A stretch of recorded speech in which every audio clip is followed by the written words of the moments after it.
Hello friends, welcome to சனா தமிழ். இன்றைக்கி நம்மளோட சேனலில் ஒரு ஈவினிங் ரொட்டீன் தான் பார்க்க போகிறோம். ஆக்சுவலாக இந்த ஈவினிங் ரொட்டீன் பார்த்திங்கன்னா எந்த ஒரு பிளானும் இல்லாமல் நான் அப்படியே எடுத்தது தான். இதான் ஃபர்ஸ்ட் டைம் நான் ட்ரை பண்ணியிருக்கிறேன். இந்த மாதிரி எடுக்கிறதுக்கு எப்படி இருக்குன்னு எனக்கு வீடியோ பார்த்துட்டு சொல்லுங்கள். முதல்ல நான் எங்கள் வீட்டு கிச்சன் கபோர்டு க்ளீன் பண்ணலான்னு. இது எப்படி நான் க்ளீன் பண்ணுவேன்னா, நான் எல்லாத்தையுமே நான் எடுத்து போட்டு நான் செய்ய மாட்டேன். ஏன்னா நான் தான் செய்யணும். அதனால் என்னால் ஒரே நாளில் எல்லாமே க்ளீன் பண்ண முடியாது. நம்ம க்ளீன் பண்ணணுன்னா உள்ளே இருக்கிற திங்ஸ் எல்லாமே வெளியில் எடுத்துட்டு ஃபுல்லாக நம்ம அதை தொடச்சிட்டு அதை க்ளீன் பண்ணணுன்னா அதுக்கு நமக்கு ரொம்ப டைம் ஆகும். அதனால் என்ன செய்வேன்னா, முதல்ல நான் அந்த கபோர்டுக்கு மேலே நான் க்ளீன் பண்ணுவேன். மேலேனா நம்ம அடிக்கடி கை வச்சு நம்ம அதை ஓப்பன் பண்ணி க்ளோஸ் பண்ணுறதுனால நமக்கு அந்த கை அச்சு அந்த ஏதாவது டர்ட்டி இருந்துக்கிட்டே இருக்கும். ஸோ அது மட்டும் எனக்கு முடிஞ்ச வரைக்கும் இல்லாத மாதிரி மேலேனா பார்க்குறதுக்கு ரொம்ப அந்த க்ளீனாக நீட்டாக இருக்கிற மாதிரி நான் வச்சுப்பேன். அதனால தான் இன்றைக்கி நான் இதை க்ளீன் பண்ணலான்னு சொல்லிட்டு பண்ணிகிட்ருக்கேன். சரி, க்ளீன் பண்ணும்போது தான் சரி உங்களுக்கும் நான் எப்படி க்ளீன் பண்ணுறேங்கிறது சாதாரணமாக நம்ம இதை காட்டுவோம் அப்படின்னு நான் இந்த வீடியோ ஷூட் பண்ணுறேன். பாருங்கள் நீங்கள்.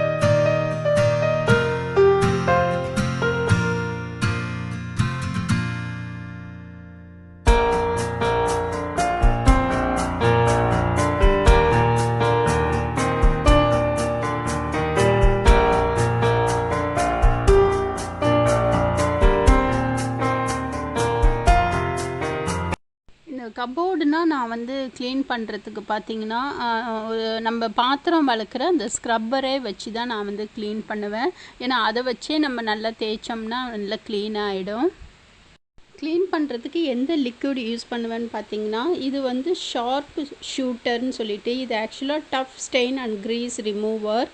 இது நம்ம கிச்சன் அந்த ஸ்டவ்வு க்ளீன் பண்ணலாம், கவுண்டர் டாப் க்ளீன் பண்ணலாம், டைல்ஸு, ஃப்ளோரு, வாலு, அடுத்து நம்ம ஸ்டெயின்லெஸ் ஸ்டீலு, அடுத்து பார்த்திங்கன்னா செராமிக்கு, இந்த டைல்ஸு எல்லாத்தையுமே இது நல்லா க்ளீன் ஆகும். நல்லா டஃப்பான ஒரு ஸ்டெயின் இருந்தால் கூட இதை போட்டு நம்ம ஸ்ப்ரே பண்ணி தொடச்சோம்னா நல்லா க்ளீன் ஆகிடுது. நான் இப்போ அதை போட்டு தான் துடைக்கிறேன். ரொம்ப ஈஸியாக இருக்கும். இதை தொடச்சிட்டு நம்ம மேலே ஒரு தண்ணி போட்டு நம்ம ஒரு சாதாரண துணியில் துடைச்சாவே போதும். அந்த இடம் நமக்கு அப்படியே பளபளக்கும்.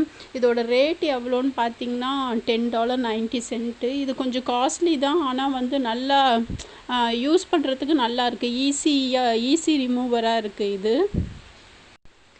இன்னொன்று இது இந்தியாவில் கிடைக்குமா என்னன்னு தெரியல. இது இங்கே வாங்கினதுனால எனக்கு இந்தியா பற்றி என்னன்னு தெரியல. ஆன்லைனில் வேணால் இதை ட்ரை பண்ணி பார்க்கலாம். இப்போ பாருங்கள், நான் எல்லாமே தொடச்சிட்டு அதுக்கப்புறம் கொஞ்சம் தண்ணி வச்சு நான் இந்த சாதாரண ஒரு துணியில் எல்லா அந்த கபோர்ட் ஃபுல்லாக துடைக்கிறேன். பார்த்தாவே தெரியும் அப்படியே நமக்கு அந்த இது எல்லாம் அப்படி நல்லா பளபளக்குது. கலரும் பாருங்கள் ஒயிட்டாக ஆகிடுச்சு. எனக்கு அந்த மேலே நம்ம அடிக்கடி ஓப்பன் பண்ணி க்ளோஸ் பண்ணுறதுனால என்ன ஆகுதுன்னா, ஏதாவது ஸ்டெயின் ஆகுது, ஏதாவது நமக்கு ஊற்றிடுது தெரியாமல். ஏதாவது ஊற்றும் போது அந்த கபோர்ட் மேலே இல்லை நம்ம அடிக்கடி அதை யூஸ் பண்ணுறதுனாலையே என்னன்னா அந்த கலரே கொஞ்சம் சேஞ்ச் ஆகிடும். அந்த மாதிரி டைம்லனா நான் 2 மாதத்துக்கு ஒரு தடவை இது மாதிரி தான் நான் க்ளீன் பண்ணுவேன். எந்தெந்த இடத்துல ரொம்ப ஸ்ட்ரெயினாக இருக்கும் அந்த இடம் எல்லாம் இந்த மாதிரி நான் தொடச்சிட்டேன்னா எனக்கு பார்க்குறதுக்கு நல்ல நீட்டாக இருக்கும்.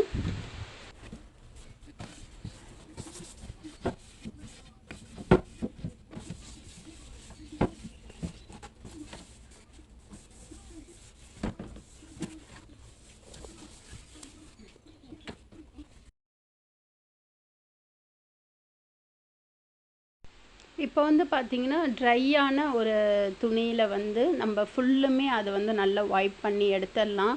ஏன்னா ஈரமாகவே அப்படியே இருந்ததுன்னா அதில் நமக்கு வந்து அந்த நம்ம தொடச்சது அப்படியே தெரியும். நம்ம ஒரு ட்ரை துணி எடுத்து நம்ம அதை நல்லா ஃபுல்லாக திரும்ப துடைக்கும்போது பார்க்குறதுக்கு இன்னும் கொஞ்சம் நீட்டாக இருக்கும்.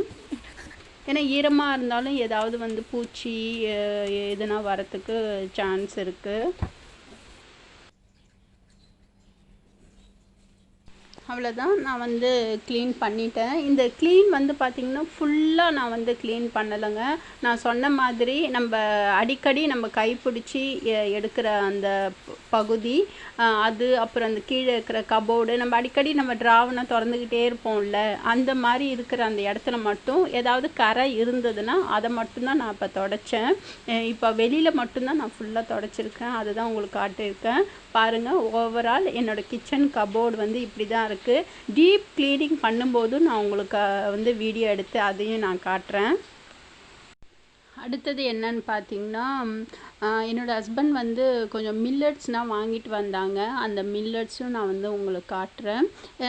மில்லட்ஸ் வந்து எல்லாருமே பார்த்துருப்பீங்க. ஆனால் இது எதுக்காக நான் காட்டுறேன்னு பார்த்தீங்கன்னா, இந்த மில்லட்ஸ் வந்து ரொம்ப நேச்சுரலாக இருக்குது. யூஸ் பண்ணும்போது நல்லா இருக்குது. நான் இது எல்லாமே நான் யூஸ் பண்ணலை. ஒரு சில ப்ராடக்ட் மட்டும் நான் யூஸ் பண்ணேன். உளுத்தம்பருப்பு அது மாதிரினா நான் யூஸ் பண்ணியிருக்கேன். அதுதான் இப்போ உங்களுக்கு நான் வந்து காட்டுறேன். இது வந்து என்னன்னு பார்த்தீங்கன்னா, குதிரைவாலி, திணை, வரகு, இது வந்து பிளாக் சால்ட்டு, எல்லாமே இருக்குது. மில்லட்ஸில் வந்து எல்லாமே இருக்குது உங்களுக்கு. இது வந்து கடுகு. இந்த பிராண்டோட நேம் என்ன நான் சொல்கிறேன். இது வந்து பார்த்திங்கன்னா இன்னமுது அப்படிங்கிறவங்க வந்து நமக்கு கொடுக்குறாங்க, டெலிவரி பண்ணுறாங்க. இது வந்து எங்களோட ஒரு கடையில் வந்து இது இப்போ எல்லாம் புதுசாக இப்போ இந்த சப்ளையர் வந்து எங்களுக்கு டைரெக்டாகவே கொடுக்குறாங்க. எல்லாமே பார்த்திங்கன்னா ரொம்ப நல்லா இருக்குது. உளுத்தம்பருப்பு வந்து நான் இட்லிக்காக யூஸ் பண்ணேன், அதுவும் வந்து நல்லா இருக்குது. நான் வந்து எல்லா ப்ராடக்ட்லேயுமே ஒன்று அந்த பிராண்டோட ப்ராடக்ட் எல்லாமே ஒன்று எடுத்து ட்ரை பண்ணேன். யூஸ் பண்ணுறதுக்கு நல்லா இருக்குது. உங்களுக்கும் பிடிச்சிருந்ததுன்னா இதை வந்து ட்ரை பண்ணி பாருங்கள். அந்த கடையோட அட்ரஸ் வந்து நான் உங்களுக்கு கொடுக்குறேன். அந்த கடையே வந்து நான் உங்களுக்கு ஒரு நாள் ஷூட் பண்ணி காட்டுறேன். அடுத்தது சோம்பு, அடுத்தது சீரகம், அடுத்தது பார்த்திங்கன்னா மஞ்சத்தூள். இந்த மஞ்சத்தூள் பற்றியும் நான் சொல்லியே ஆகணும். அப்படியே மஞ்சத்தூள் நம்ம ஊர்லனா அந்த மிஷினில் கொடுத்து அரைச்சிட்டு வந்தோம்னா எந்த அளவுக்கு வாசம் இருக்குமோ அந்த வாசம் வந்து இந்த கவர்லேருந்து வருதுங்க. மஞ்சத்தூளோட வாசனை அப்படியே பெர்ஃபெக்டாக வருது. ரொம்ப சூப்பராக இருக்குது. நீங்கள் கூட இந்த பிராண்டு வாங்கி பார்த்துட்டு இந்த மாதிரி மோந்து பாருங்கள், எப்படி இருக்குன்னு உங்களுக்கே தெரியும். மில்லட்ஸில் பார்த்திங்கன்னா நிறைய வெரைட்டி வந்து நம்ம பண்ணலாம். இட்லி, தோசை, பொங்கல், ஸ்வீட்டு, பாயாசம்னு நிறைய வெரைட்டி வந்து இதில் நம்ம பண்ணலாம். ஏன்னா குழந்தைங்கன்னா இப்போ மில்லட்ஸ்ன்னு சொல்லி கொடுத்தோம்னா அவங்க வந்து அதை சாப்பிட மாட்டாங்க. அதே வந்து இட்லி, தோசையாக அதை நம்ம செஞ்சு கொடுத்தோம்னா எதில் செஞ்சோங்கிறதே தெரியாமலே அவங்க சாப்பிடுவாங்க. அடுத்து பொங்கல் செஞ்சிங்கன்னா வரகுல ரொம்ப நல்லாயிருக்கும். திணையில் பாயாசம் செய்யலாம். கூடுமான வரைக்கும் இனிமேல் மில்லட்ஸ் எடுத்துக்க ட்ரை பண்ணுங்கள். அடுத்து பார்த்திங்கன்னா டைம் வந்து 6 மணிக்கு மேலே ஆயிடுச்சு. நம்ம வந்து ஃபேஸ் வாஷ் பண்ணிவிட்டு விளக்கு ஏற்றணும். ஸோ ஃபேஸ் வாஷ் பண்ணுவோம். ஃபேஸ் வாஷ் பார்த்திங்கன்னா நான் வந்து யூஸ் பண்ணுறது இந்த ஹிமாலயா தான். இதுக்கு முன்னாடி பார்த்திங்கன்னா நான் குட் வைப்ஸ் சார்கோல் யூஸ் பண்ணேன். எனக்கு ரொம்ப பிடிச்சிருந்தது. அது வந்து நான் இந்தியாவிலேருந்து ஆர்டர் போட்டு வச்சுருந்தது. இதுதான் வந்து லாஸ்ட்டு பாட்டில். எனக்கு இது காலி ஆயிடுச்சு. அதனால் வந்து நான் இப்போ ஹிமாலயாவுக்கு வந்து மாறியிருக்கேன். நான் இதை இப்போ யூஸ் பண்ணிகிட்ருக்கேன். இதுவும் பார்த்திங்கன்னா உங்களுக்கு நல்லாயிருக்கும். அந்த முகத்தில் வந்து நமக்கு நல்லா அந்த ஒரு ஷைனிங் கொடுக்குது.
அடுத்தது நம்ம வந்து சாமி கும்பிடலாம்.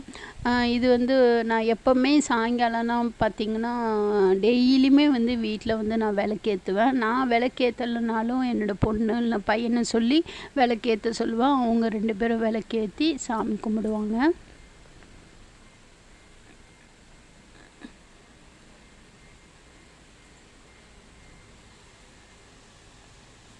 சாமி கும்பிட்டாச்சு. அடுத்தது வந்து நம்ம காஃபி குடிக்கலாம். நாங்கள் வந்து டெய்லியும் பார்த்திங்கன்னா காஃபி தான் குடிப்போம். அதனால் வந்து இப்போது ஈவினிங் வந்து இது எனக்கு மட்டும்தான் இந்த காஃபி போடுறேன். என்னோடய பசங்களாம் வந்து மைலோ குடிப்பாங்க. காஃபி வந்து பார்த்திங்கன்னா நான் வந்து இங்கே சிங்கப்பூரில் இந்த பாலுக்கு வந்து இந்த லெவிஸ்டா வந்து ரொம்ப நல்லாயிருக்கும். இதுதான் நான் ரொம்ப நாளாக யூஸ் பண்ணிகிட்ருக்கேன். அடுத்து வந்து நான் சர்க்கரை வந்து நாங்கள் இப்போ கொஞ்சம் நாளாகவே நாங்கள் சர்க்கரை சேர்க்குறது இல்லை. வெல்லம் தான், இல்லைன்னா நாட்டு சர்க்கரை ஏதாவது ஒன்று சேர்த்து குடிக்கிறது. அடுத்து இது வந்து பார்த்திங்கன்னா மில்க் ஃப்ரோத்தர். இந்த காஃபி டீனா குடிக்கும்போது நம்ம இந்த மாதிரி நல்ல நுரையோடு குடித்தோம்னா டேஸ்ட்டே சூப்பராக இருக்கும். நீங்களும் ட்ரை பண்ணி பாருங்கள். இந்த மாதிரி குடித்தாதான் எனக்கு ரொம்ப ஃபுல்ஃபில்லிங்காக இருக்கும்.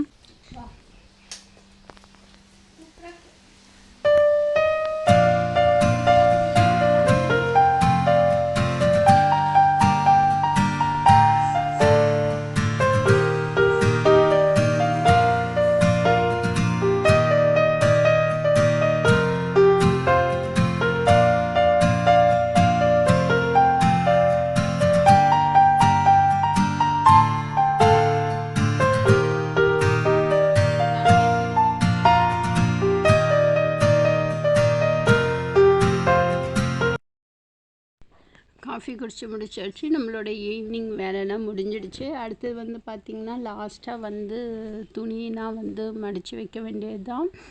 இதோட இந்த வீடியோ வந்து முடியுதுங்க. இது வந்து பிளான் பண்ணாமல் அப்படியே ஜஸ்ட் லைக் தட்னு எடுத்தது. உங்களுக்கு பிடிச்சிருக்கும்னு நினைக்கிறேன். பிடிச்சிருந்ததுன்னா எனக்கு கமெண்ட் பண்ணுங்கள். உங்களை இன்னொரு வீடியோவில் சந்திக்கிறேன். Tata, bye bye.